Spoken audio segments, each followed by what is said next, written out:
Arang. From this parched earth, the nation of Nabath, Arang once rose. When I journeyed here, long ago, I spoke with a sun-weathered elder. He told me Arang meant majestic land in the language of his people.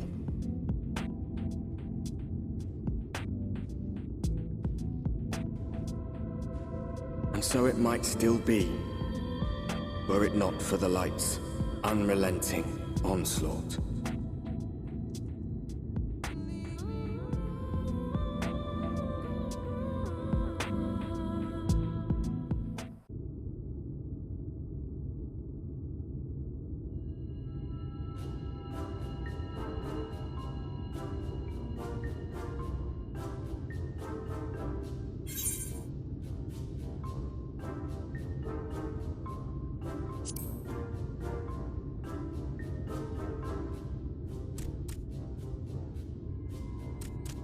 Master Gengen, this is the friend of the Exarch I was telling you about. Very good, very good. Though friend or no, all are welcome in Mord's. Souk is Mordish for city. As things stand, this souk boasts the largest and busiest marketplace in all Armarang. You'll find ore from the mines here, of course, but all manner of other things too, many of them rare. As I told you before, not many visit Armarang by choice, but Mord Souk's a different story. Merchants come from miles around to purchase the relics the Mord dig up. Aye, that they do. For Mord do not dismiss the spoils of the earth. We clean them and polish them and reveal to the world their true value. That is why they come here, come from far away, come with much money. And so our souk is always busy, busy, busy. No such thing as a thing no one needs. You say that every time, Master Gengen. Some sort of family motto, wasn't it? Or perhaps a Mord philosophy, for which we should all be very grateful. Would that everyone was so willing to take in refugees regardless of race or creed. Now then, if you intend to spend any time here, you'll want to gain the trust of the locals. And there's a little custom all newcomers are expected to observe. The cracking of the coin purse. You buy one thing from the market. Price can be low or high, just as long as you buy. As the good Mord says. In fact, the Exarch sent a little something to cover this very expense. A Verbert gold piece, no less. The first I've held in years. Verbert gold? Real Verbert gold?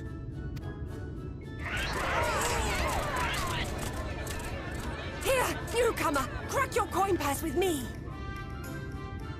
Oh no, you want my goods, newcomer. I have jars and pots all smooth and shiny. Over here! Come and look! You buy, you buy?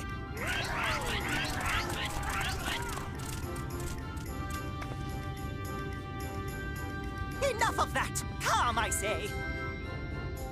This one must still journey through the barrels. Nothing bulky, nothing heavy, no pots. Nothing better for the road than a full belly. Spend that piece at Ronron's place, yes? Eat for 3 before you leave.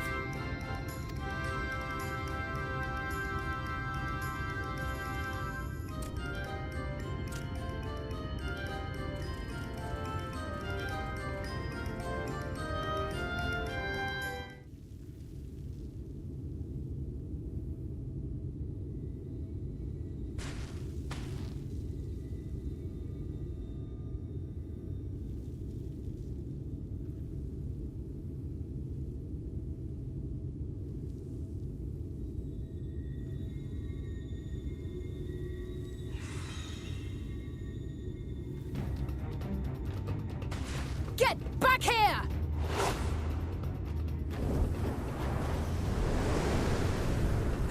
Is that... It can't be.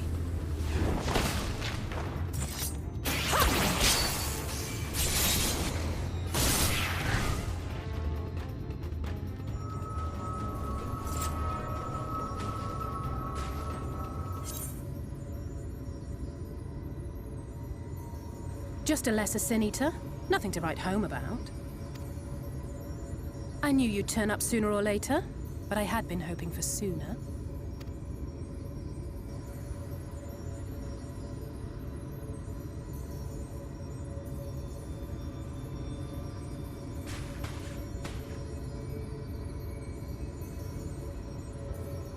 How are you?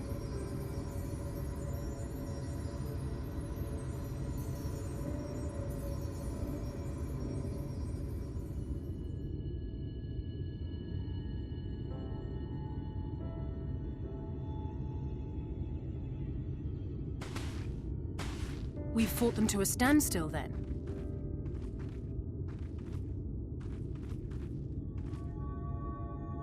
The Exarch did say that the Empire seemed to have drawn back when he last looked in on the source. But without knowing for sure how fast time was passing there, I couldn't help worrying that a lot might have happened since then. I'm heartily relieved to hear that it hasn't, just as Alphino must have been. As you can imagine, both he and Urianger were desperate to hear the news from home when I arrived. I haven't actually seen Thancred and Y'shtola yet, but they will have heard all the latest developments from the Exarch by now, or should have at least.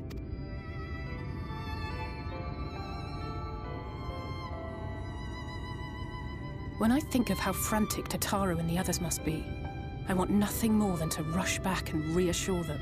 But we still haven't found a way to reverse the summoning. And even if we had, we couldn't just ignore Urianger's vision. He may use 10 words where one would suffice, and they may often obscure as much as they reveal. But on this matter, he was as clear as day. I do not doubt for one moment that he saw what he claims. Nor how difficult it must have been to speak about them. The 8th Umbral Calamity and your death aren't exactly topics for idle conversation. As much as I might want to go home, I don't want to go home to that. We can't allow the rejoining to happen, which means we have to save the first from the Sin Eaters.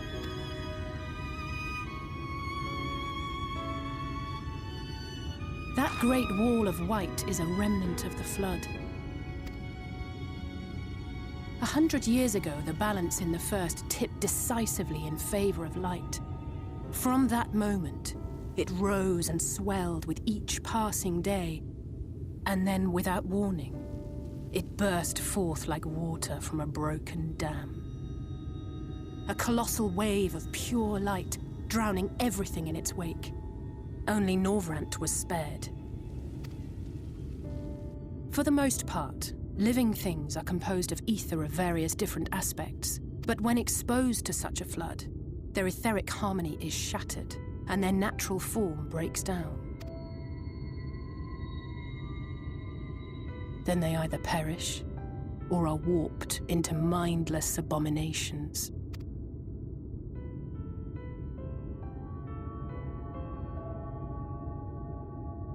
Yes, that's how the Sin Eaters came to be. They were once living creatures, or people, that were caught in the path of the Flood. Once the change is wrought, there is no going back. In that instant, they are gripped by an insatiable appetite for ether, and will happily gorge themselves on any living thing within reach. But even that is not the worst of it. The stronger Sin Eaters can plant light in us, like seeds in soil, corrupting our ether, and triggering the birth of new monstrosities. They are creatures of base instinct, that exist only to feed and to multiply. They feel no pity, know no remorse, and are utterly deaf to reason. Which is why they must be destroyed. Every last one of them. The infirmary is full of the Sin Eaters' victims, left here to spend their final hours waiting for the change to overtake them.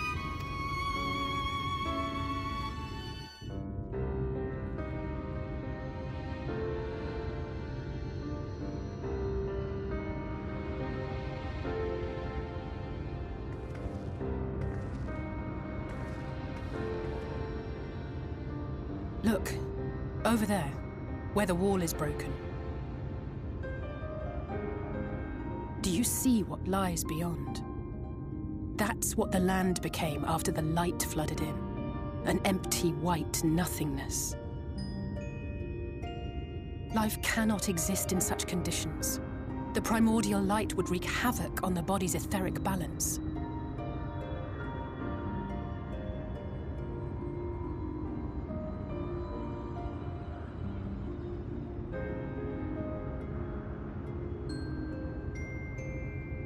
That nectarin you bought, it's Halric's favorite fruit.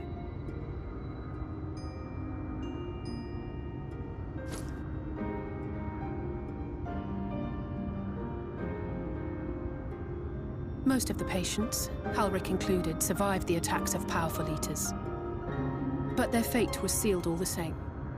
The monster's corruption has entered their bodies, and their very essence is being subsumed by light. The twisted state of the world itself just makes matters worse. Under normal circumstances, a person's ether naturally tends to equilibrium. But for these poor souls, the opposite is true. Sooner or later, every single one of them will turn.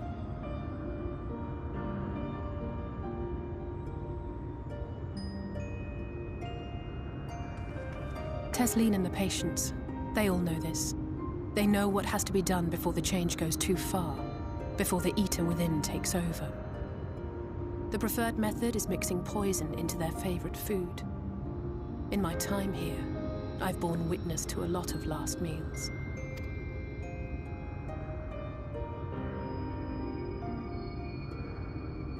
I feel just as helpless as before. No matter how hard I fight, it's never enough.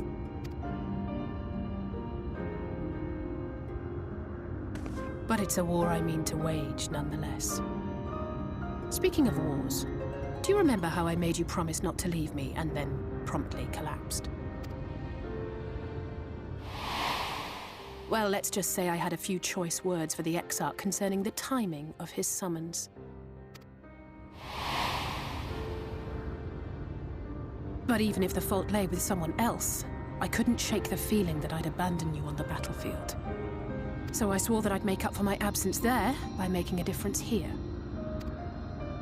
And that's what keeps me moving forward, even when things seem hopeless.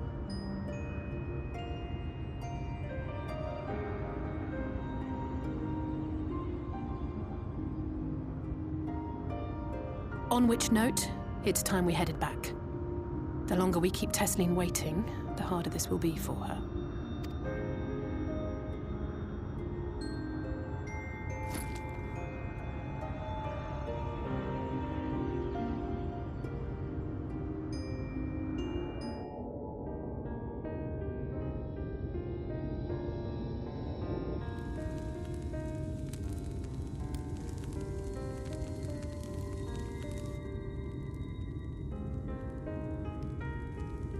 Speak up if you'd like another helping. I made a little bit more than usual today. And you've added something special to the broth, if I'm not mistaken. Aye, well, it's not often we have visitors from the Crystarium, so I may have thrown in a few extra bits and bobs.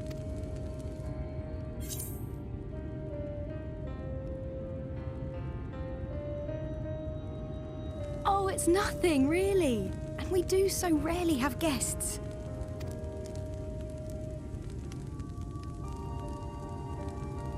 In a place like this, you learn to take what moments of happiness you can get.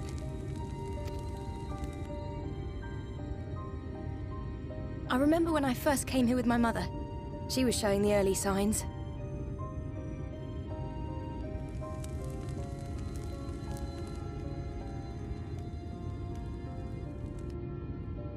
I knew there was no way to save her, but I just couldn't face what needed to be done.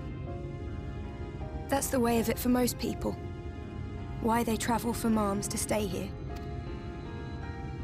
Beaten, broken souls come to wait out the inevitable, to receive the mercy of a painless death.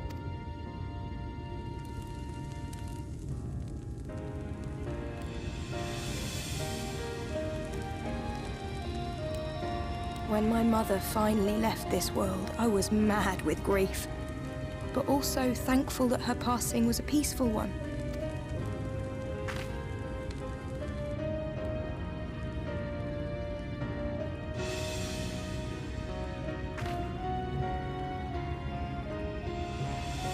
It's never easy, ending a life you've cared for, even when you believe they go on to a better place. I often find myself wishing the Warrior of Darkness would come and do that part for me. The Warrior of Darkness? You've never heard the tale? I'm not sure where it began, but every child in Northrend could tell you a version of it. Warrior of Darkness, servant of death, take care of our souls at our dying breath. Let sinners and eaters of sin go with thee, that all may return to the sunless sea. Well, that's the version I was taught anyway. It's just an old bedtime story. He's certainly never deigned to visit us here. Which is a good thing, surely. He sounds rather ominous. Do you think so? I always liked the idea that he treated every soul the same, even the Sin Eaters.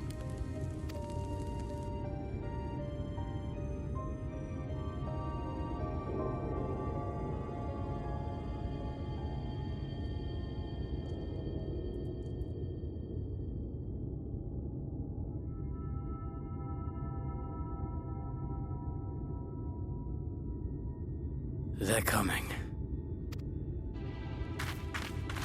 Desleen! Have you seen Halric? I swear, I only took my eyes off him for a moment.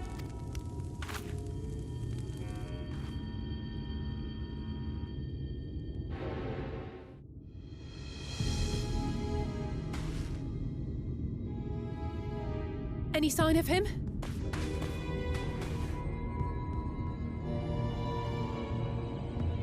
No luck then. But he surely can't have gone far.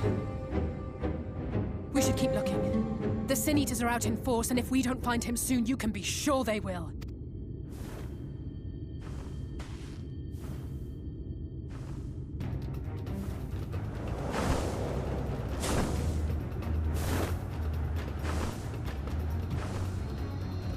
Did you see the size of that thing? It must be one of the nasty ones. Wherever it's going, it can only mean trouble. After it!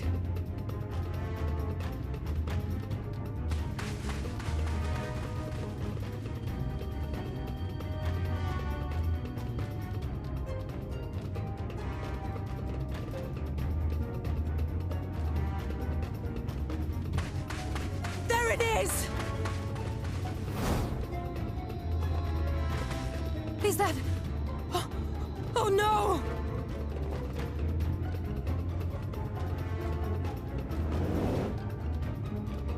Halric!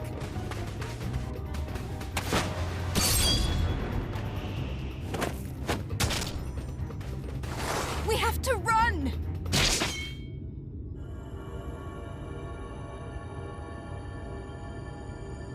Desleen! No!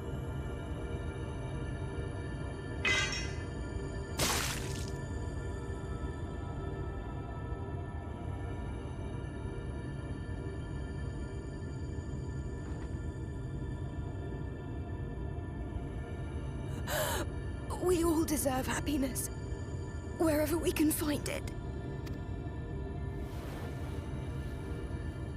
The time left to you is precious. No one should die in pain. Mother, I...